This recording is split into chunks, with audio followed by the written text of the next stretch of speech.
ونصلي ونسلم على رسوله الكريم أما بعد فأعوذ بالله من الشيطان الرجيم بسم الله الرحمن الرحيم.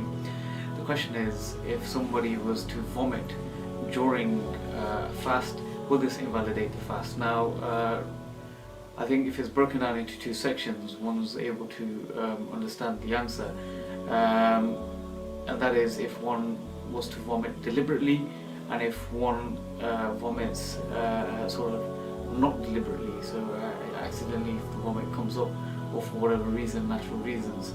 But we'll start with the deliberate sort of vomiting. Now the ulama say in the Hanafi fiqh texts is where a person vomits deliberately, if it is less than a mouthful, then that will not invalidate the fast.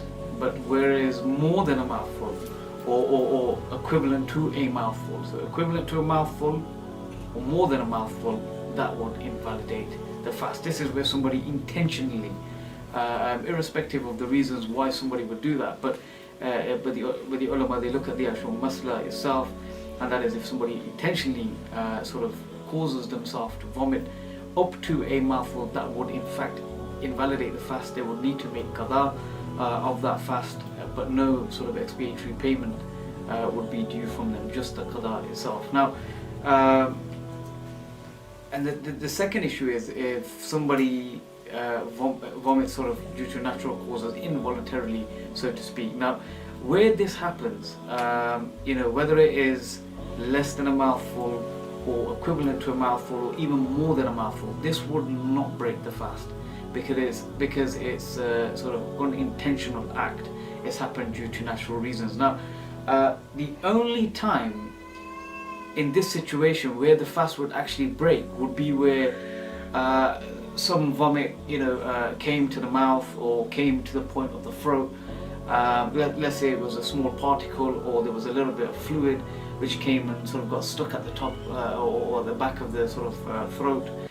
And if one was to swallow it intentionally, if you were to swallow it intentionally, that would break the fast. Now, it doesn't matter whether you've sort of brought up that vomit intentionally or unintentionally. If you were to swallow it and take it back down the throat, that would in fact break the fast. Now, there is a proviso here, and the ulama say that, for example, let's say you're in the masajid, or you're in the masjid, and a small particle arises to throw, you throw up some, or you bring up some vomit, and you're holding it in your mouth, and let's say you're running to go and expel and go and spit it out.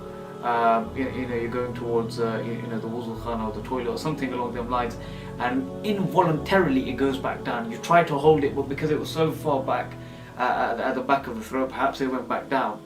In this circumstance, the ulama say because you haven't swallowed intentionally, and that's gone back down due to whatever reason out of your control, that would not invalidate the fast. But where you was to swallow intentionally, so let's say you brought up some vomit in your mouth, whether it was intentional or unintentional, if you were to swallow that intentionally to take it back down, whether it's a little bit of liquid or even if it's a tiny particle itself, if you swallow intentionally, that will in fact break the fast and invalidate the fast. So in the circumstance where vomit does come to your mouth, no matter how big or small, one should expel it, by spitting a couple of times, in toilet, in the bin, that kind of thing.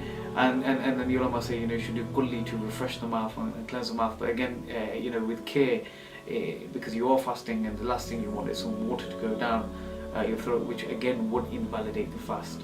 So one needs to take regard in the circumstance, inshallah aziz. Wa ma alayna illa al-bala wal mubin.